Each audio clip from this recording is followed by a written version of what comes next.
ఖమ్మం ప్రాంతంలో మీటింగ్ వెళ్తున్నాడు.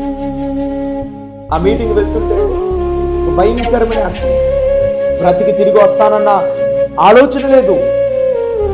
నా కోసం హాస్పిటల్లో ఉండాల్సి వచ్చే పరిస్థితి. హాస్పిటల్ బెడ్ మీద ఐసీయూలో పెట్టబడాల్సిన పరిస్థితి.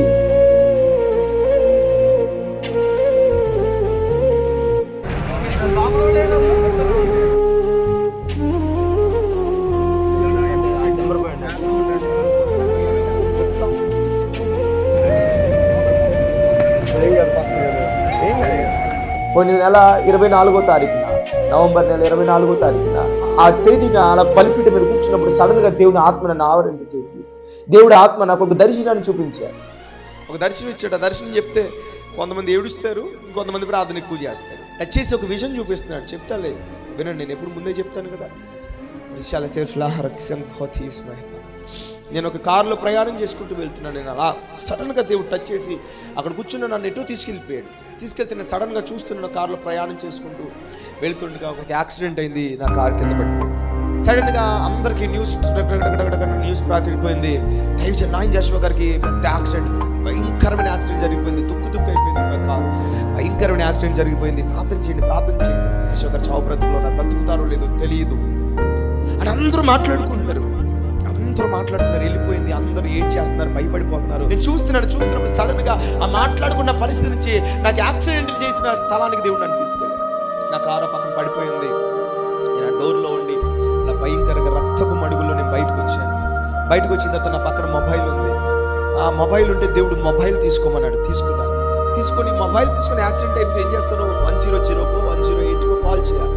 దేవుడు అన్నాడు కెమెరా ఓపెన్ చేయాలి. ఓపెన్ చేసి ఇలా ముందు పెట్టి ఆ కెమెరాలో నేను ఇలా మాట్లాడుతున్నాను. ఏమని మాట్లాడుతున్నానంటే, దేవుని బిడ్డలారా, నేను మీ నాయన్ జాషువా, ఇదిగో యాక్సిడెంట్ అయ్యి ఇక్కడ పడి ఉన్నాను. నేను బ్రతుకునో నాకు తెలియదు. ఎందుకు నాకు ఇది జరిగిందో నాకు తెలియదు. నేను బ్రతుకునో తెలియదు. అయితే నా దేవుడు నన్ను బ్రతికిస్తాడని నమ్మకం ఉంది. బ్రతికించకపోయినా పర్లేదు. అయితే నా దేవుడు మంచివాడు. నా దేవుడు చాలా మంచివాడు. ఈరోజు నాకు ఇలా జరిగిందని చెప్పి నా దేవుడు చెడ్డోడేం కాదు, చాలా మంచివాడు అని ఇలా చెప్తూ, ఇదిగో నా ప్రాణం పోవచ్చు ఉండొచ్చు. నేను యాక్చువల్గా 100 108 ఫోన్ చేయాలి. కానీ ఈ వీడియో ఎందుకు చేస్తానంటే, తుది శ్వాస, చివరి శ్వాస ఒకవేళ ముగిసే ముందు ఒక మెసేజ్ చెప్పాలని నేను ఓపెన్ చేశాను అని మెసేజ్ చెప్తున్నాను. నేను దాంట్లో చెప్తూ, సీడియం పిల్లారా, ఇదిగో నేను వస్తాను. వస్తే విపరీతమైన సేవ చేద్దాం. రాకపోతే మీరే 200 అభిషేకంతో సేవ చేయండి. సీడియం ప్లీజ్, సీడియం సేవ చేయండి అని చెప్పి ఆ వీడియో అలా కట్ చేసి, నేను బ్రతికాను చచ్చాను తెలియదు. నాకేం టచ్ అయింది తెలుసా? అసలు ఆ పరిస్థితిలో మెసేజ్ చెప్పించాడు దేవుడు. నా తప్ప చప్పళ్ళు కొట్టండి గట్టిగా. నాకు అసలు నన్ను రక్షించిన దానికి దేవుడు సమర్థుడు, రక్షించకపోయినా పర్లేదు. ఆలోచన దీనికి మీరేం భయపడవసరం రా. ఆయన జాషువా గారికి ఏమైపోతే భయపడవసరం. నిన్న మర్రా ప్రేయర్ చేశాను. If it is the work of Satan, devil, I cancel and I break it in the name of Jesus. If it is your will, Lord, నువ్వు నాకు అనుగ్రహించిన గిన్నెలో నేను త్రాగుతా అని నేను ఎప్పుడు భయపడలా. నేనేనాడు భయపడలా. నేను చావుకు భయపడే వ్యక్తిని కాదు. హల్లెలూయ. మరణం నా ముందుంటే, మరణం ముందు ఉంటే మరణానికే ప్రసంగం చెప్తాను నేను. ఏ మరణమా, నిన్ను ఓడించిన దేవుడిని సేవిస్తున్నా, నువ్వు నన్ను ఆపలేవు, నేను ప్రభు దగ్గరికి పోతానని చెప్పిపోతాను నేను. అదే కోరుకున్నాడు సైతాన్ గారి ప్రణాళిక. ఆ రోజే 24/11/24 క్యాన్సిల్ చేశాను. అయిపోయింది. ప్రయాణం సాగుతున్నాను. చాలా మంది ప్రార్థన చేస్తున్నాను. ఒక 20 రోజులు అయిపోయిన తర్వాత ఆత్మీయ తల్లి అమ్మకి దేవుడు దర్శనం ఇచ్చాడు. ఏం దర్శనం అంటే, యాక్సిడెంట్ అయింది, ఇద్దరు వెళ్తున్నప్పుడు యాక్సిడెంట్ అయింది, చాలా ప్రమాదం జరగబోతుంది, కానీ దేవుడు తప్పించాడు అనే విషయం ఒక 20 రోజుల తర్వాత అప్పుడు ప్రార్థన చేస్తున్నప్పటికీ అమ్మకు కనిపించింది. ఆ తర్వాత ఇంకొక సహోదరి, నా చెల్లి కరీంనగర్లో ఉంటుంది, ఆ చెల్లికి దేవుడు ఒక 3-4 దినాల క్రితం దర్శనం ఇచ్చి అన్నయ్యకి యాక్సిడెంట్ అవబోతుందని దేవుడు చెప్తే ప్రార్థన చేసిందంట. ప్రార్థన అంతా చేస్తుంది. నాకు యాక్సిడెంట్ అయ్యి ముందు రోజు రాత్రి నా కూతురు హనీకి, తనకు కూడా దేవుడు దర్శనం ఇచ్చాడు. సుడిగాలు వచ్చి నాయన్ జాషువాని తీసుకొని వెళ్ళిపోతుంది, కానీ సుడిగాలు నుంచి నాయన్ జాషువా తప్పించబడి. ఆమేన్. ఎందుకు ఈ ప్రయత్నాలన్నీ జరుగుతున్నాయి అంటే, బలమైన దేవుని సేవ జరిగిస్తూ ఉండగా, దేవుని పరిచయం కోసం నడిపిస్తూ ఉండగా, ప్రతి ఫ్రేమ్లో యేసయ్య ఉండాలని నేను ఎలా కోరుకుంటానో, ప్రతి ఫ్రేమ్లో అపవాదిగాడు ఏదో ఒక ఆటంకం పెట్టి ప్రాణాలు తీసి చంపడానికి ఎన్నో ప్రయత్నాలు చేస్తుంటాడు. అందుకే నేను ప్రతి సెకండ్ కూడా దేవుని ఆత్మకి అప్పగించబడి నడిపించబడుతున్నాను. ఐ విల్ నాట్, నేను ఎప్పుడు కూడా నిర్లక్ష్యంగా ప్రయాణాలు కానీ, నిర్లక్ష్యంగా తిండి కానీ, నిర్లక్ష్యంగా ఏదైనా చేయడం కానీ చేయను. కారణం ఏంటంటే నేను పౌలయ్య అన్నట్లు నేను చనిపోతే మంచిదే, దేవుని దగ్గర ఉంటా, కానీ బ్రతుకుండాలి. కారణం ఏంటంటే ఇది అవసరం, మీ నిమిత్తం అవసరమై ఉన్నది. పౌలు అన్నట్లుగా కొంతమందికి అవసరమేమో, దేవుడు నిలబెట్టుకున్నాడు. తీసుకెళ్లే రోజు నేను ఆపలేను, చనిపోయే రోజు నేను ఆపలేను. దేవుడు తీసుకెళ్లాలనుకుంటే ఏ సెకండ్ అయినా తీసుకెళ్ళను. కానీ నేను ఈ భూమి మీద నిలబడవలసిన దినములు, దేవుడి రాకడం నిలబడాల్సిన దినములు వచ్చే వరకు మరణం టచ్ చెయ్యకూడదు. ఆమె చెప్పండి. ఆ మాటలు అలా వెళ్ళాను. దినం వచ్చింది, ఖమ్మం మీటింగ్కి వెళ్తుంటే ప్రయాణం సాగిస్తూ ఉన్నాం. ఉదయం కారు ఎక్కిన దగ్గర నుంచి కూడా ప్రయాణం త్వరగా లేట్ అయిపోయింది. తెల్లవారు 4 వరకు ఆ క్యాలెండర్ పని మీద ప్రార్థన చేస్తూ కూర్చున్నాం. 7 గంటలకి లేచి బయలుదేరి, మరి నేను తమ్ముడు కిరణ్ బయలుదేరి వెళ్తూ ఉన్నాం. ఉదయం నుంచే నాకు ఆత్మలు అనిపిస్తూ ఉంది. సంథింగ్ డిసెంబర్ 28 ఏదో ప్రవచనాత్మకమైన మాట దేవుడు ఎప్పుడో డిసెంబర్ 28 నాకు జరుగుద్ది అని దేవుడు చెప్పారు. ఎప్పుడు మాట్లాడారు కనుక డిసెంబర్ 28 కోసం ప్రార్థన చేస్తూ ఉన్నాను. ప్రార్థన చేస్తున్న అర్థమవుతుంది ఏదో సంథింగ్ అపవాదుగాడు భయంకరమైన శోధన లేపుతాడని. తమ్ముడు చెప్తున్నాను, జాగ్రత్తగా వెళ్ళు తమ్ముడు అని. నేను బైబిల్ చదువుకుంటున్నా, దేవుని స్తుతిస్తున్నా, సజీవంగా నిలబెట్టినందుకు స్తుతిస్తున్నాను, జీవింపజేసినందుకు స్తోత్రమయ్యా, ఈ దినమిచ్చినందుకు దేవుని ఆరాధించుకుంటూ స్తుతించుకుంటూ బైబిల్ చదువుతున్నా. బైబిల్ నా పోషణ చదువుకుంటుంటే బైబిల్ ఫస్ట్ మాట రాయబడింది, దుష్టుడు ఎవడ తరమకుండానే పారిపోతాడు, నీతిమంతులు సింహం వలె ధైర్యంగా ఉంటాడు. ఆ మాట ఎప్పుడైతే చెప్పబడిందో మీకు నేను ధైర్యంగా నిలబడ్డాను. నేను చదువుతుంటే సడన్గా తెలియకుండా ఒక భయం కలుగుతుంది. ఎందుకో తమ్ముడు యాక్సిడెంట్ చేస్తాడు, నాకు డ్రైవింగ్ చేస్తున్నప్పుడు యాక్సిడెంట్ జరుగుతుందని ఒక భయం కలుగుతుంది. నాకు అన్ని మధ్యలో దింపేయాలనిపిస్తుంది. కారు నువ్వు దిగిపో తమ్ముడు, దిగిపో, నేను ఒక్కడే వెళ్తాను మీటింగ్ అని అనాలనిపిస్తుంది. కానీ ఎప్పుడు కూడా ఒక సేవకుడు చెప్పాడు నాతో. ఏం చెప్పాడంటే, ఎప్పుడు ఒంటరిగా మీటింగ్కి వెళ్ళకూడదు నువ్వు పాస్టర్ గారు, ఇద్దరు వెళ్ళాలి అని. నా సేవ తొలిటి దినాల్లో దైవజనులు టీ నరసాపురంలో పిన్ని అన్న ఉండేవాళ్ళు. పిన్ని అన్న వాళ్ళ మీటింగ్కి నేను ఒంటరిగా వెళ్ళినప్పుడు ఆ దైవజనులు నాతో చెప్పారు, ఒంటరిగా ఎప్పుడు రాకండి అన్న, ఇద్దరు రండి అని.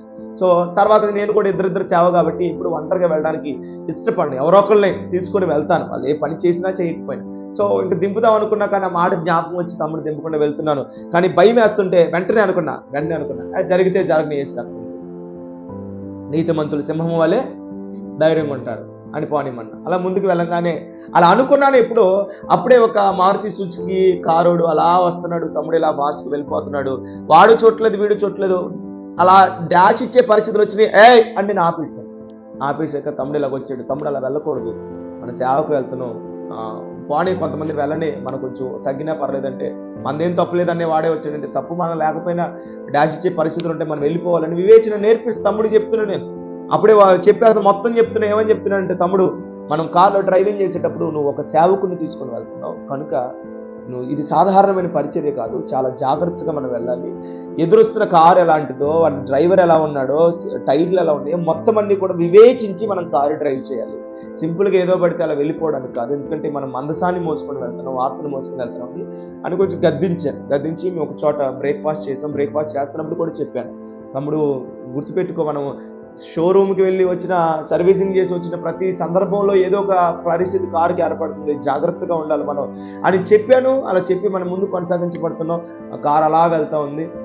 అలా లారీ మా వెనక వస్తుంది. కారుని అలా టర్న్ అవుదాం, ఇలాగా లారీని క్రాస్ అవుదాం అనుకునే సమయంలో మా ఎదురు ఒక వెహికల్ బైక్ వాడు ఉన్నాడు. ఆ ఎదుర సడన్గా అక్కడ ఒక ఆటో ఆగిపోయింది. సో ఇక బైక్ వాడిని కొట్టాలి, లేకపోతే వెనకాల నుంచి ఏదో వస్తుంది ఈయన కొట్టాలి, ఏం చేయాలో తెలియక రెండింటి మధ్యలో తిప్పడానికి ప్రయత్నం చేశాడు.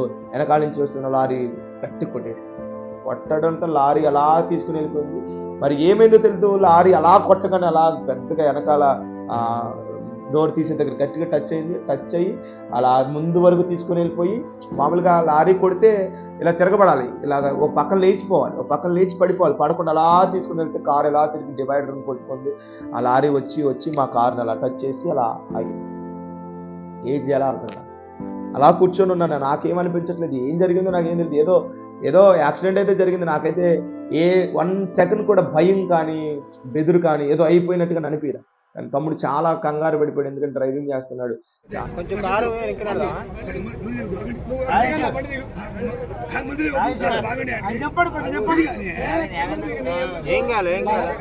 చాలా భయపడిపోయాడు, బీపీ డౌన్ అయిపోయింది, పడిపోయే పరిస్థితులు. ఏం చేయాలి అర్థం కాదు. అందరూ వచ్చారు. వచ్చిన వాళ్ళు ప్రతి ఒక్కరు బ్రతికున్నారా చచ్చిపోయారని చూస్తున్నారు, ఏమైనా అయిందా చచ్చిపోయారని అంటున్నారు.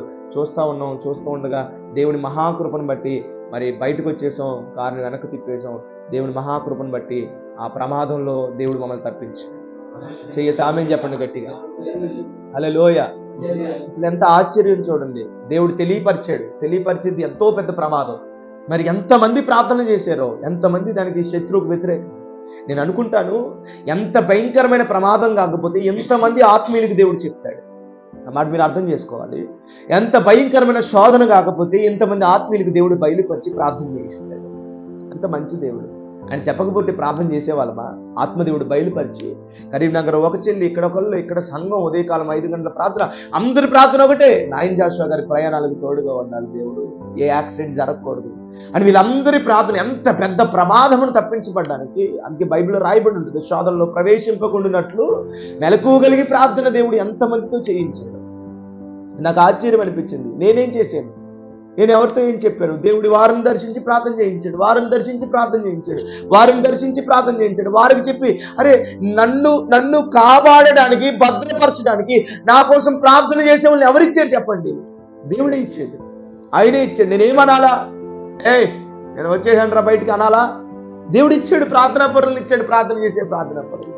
అక్కడ నిలబడ్డాను. మీరు నమ్ముతారో లేదో, అయింది. నేను దిగిన వెంటనే ఆలోచిస్తున్నా, మీటింగ్ వెళ్ళిపోవాలి, టైం అయిపోతుంది. సిస్టర్ గారు, పాస్టర్ గారు మెసేజ్ పెడుతున్నారు, మీటింగ్ వెళ్ళా. మెకానికల్ అందరూ వచ్చేసారు. ఇది మొత్తం స్టార్ట్ అవుతుంది, సెంటర్ లాక్ అయిపోయింది, పడిపోయింది, మొత్తం ఇరిగిపోయింది. కానీ మేము తీస్తాం, ఒక అరగంట ఆగండి, బాగా వేడెక్కిపోయింది, అరగంట ఆగిన తర్వాత తీస్తామంటే, నేను అనుకున్నా కారు మీ దగ్గర ఉంచుకోండి, తమ్ముడు మీ దగ్గర ఉంచుకోండి, నాకు బండి వండే, నేను మీటింగ్ వెళ్ళి వాక్యం చెప్పి వస్తానని అడుగుదాం అనుకుంటున్నాను. వాక్యం చెప్పాలి, నేను వెళ్ళి బస్ ఎక్కి వెళ్ళి వాక్యం చెప్పాలి, ఏదో ఒకటి చెప్పి వాక్యం చెప్పాలి. ఈ టైంలో నేను మీటింగ్ ఆపకూడదు, భయంకరమైన ప్రమాదం, ఆపకూడదని నిలబడ్డాను.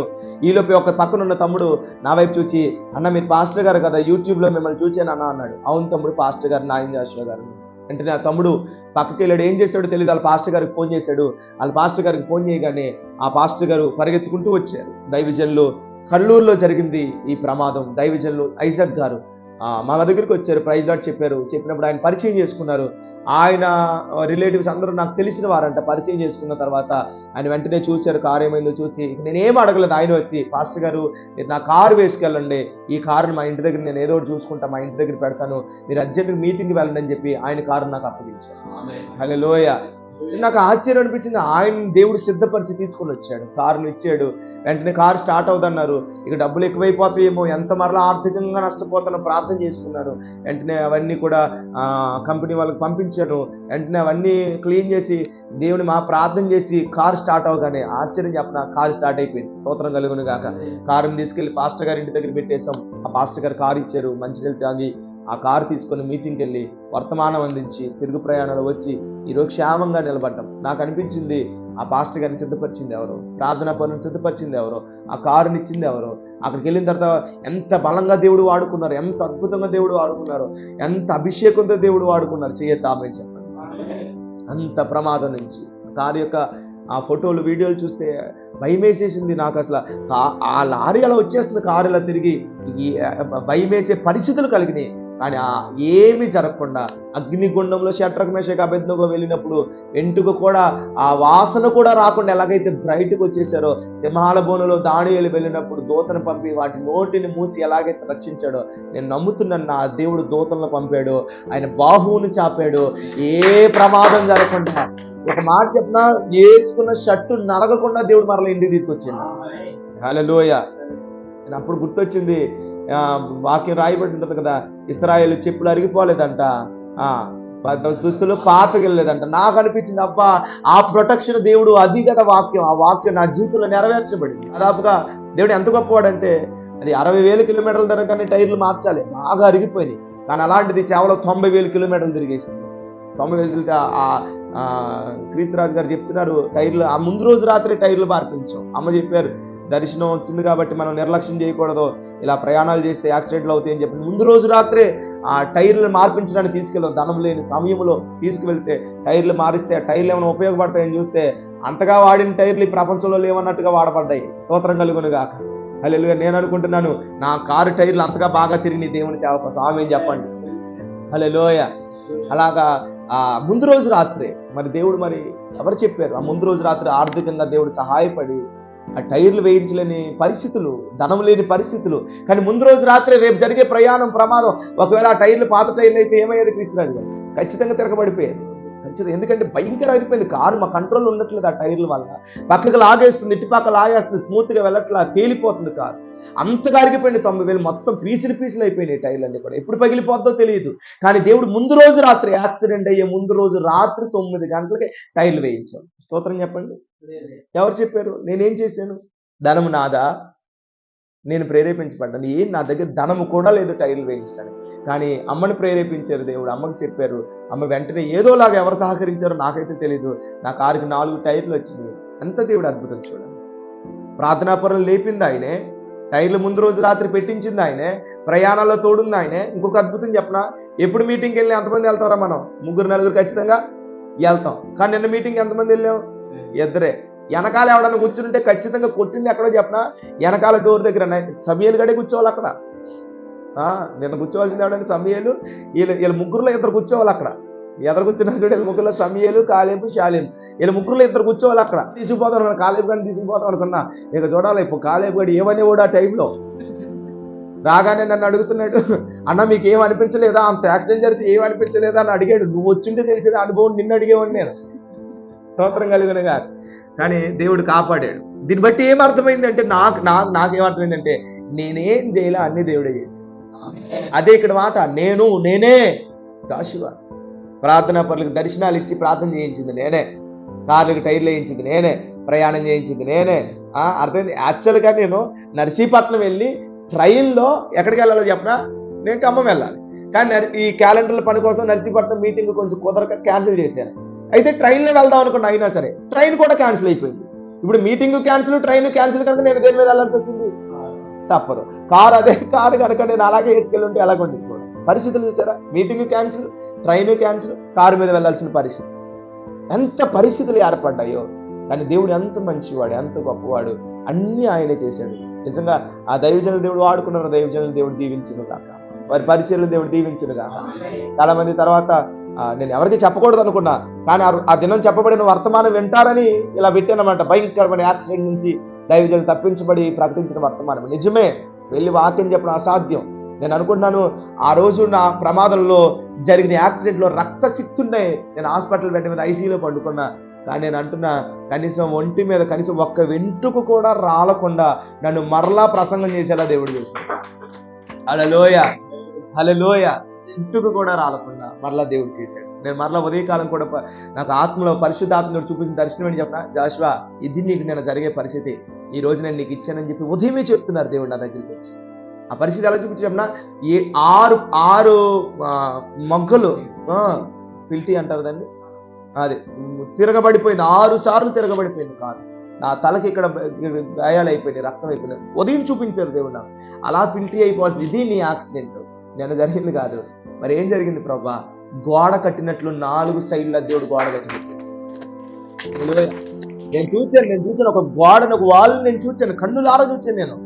ఆ లారీ మా మీదకి రాకుండా ఒక గోడ అడ్డుకుంది మా. Praise the Lord. ఎవరు కట్టారు ఆ గోడ? దేవుడు. ఎవరు ఆపారు? దేవుడు ఆపారు. దేవుడు అన్ని చేశాడు. ప్రార్థించిన వారందరిని దేవుడు దీవించును గాక, సహకరించిన వారందరిని దేవుడు దీవించును గాక. చెయ్యి ఆమేన్ చెప్పండి.